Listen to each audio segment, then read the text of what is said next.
We're glad you're with us today. It's an event designed to teach children with autism what to do in case of an emergency, but to teach them in a fun environment. A firefighter and paramedic Patrick Branam is here to tell us about Autism Safety Day, which can be very, very important. Thanks for coming. We appreciate Thank you for having us.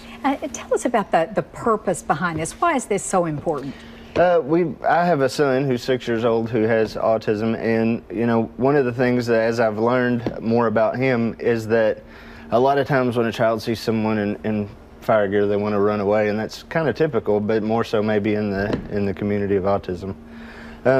Also, children that I'm sorry. That's okay. Well, I would think, from just what you said, that that could be a very bad situation if there's an emergency and you're coming in to help, and it makes the child afraid. And they'll want to hide. A lot of times we'll see that they'll hide in trash cans, closets, things like that.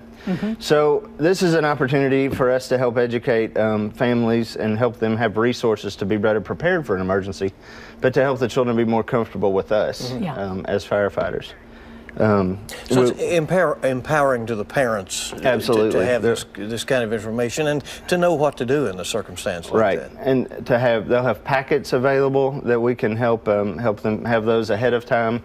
Opportunities for smaller group settings instead of a large, maybe louder group, smaller group settings to go through the fire prevention trailer or the smoke trailer on more of a one-on-one basis, so that maybe they can be a little more prepared. We'll have fire extinguisher props. They'll be teaching hands-only CPR.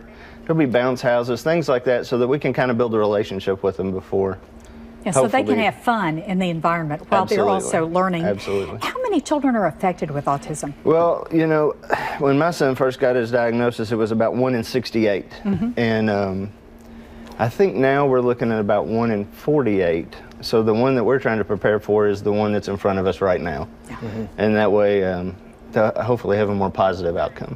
Obviously, your perspective is very valuable to the fire department in this regard. Do you do a lot of outreach work in this area? We try to. When my son first got his diagnosis, I was learning a little bit about it because just at the one station that I was at, there were 5 children from 4 of the guys that I worked with.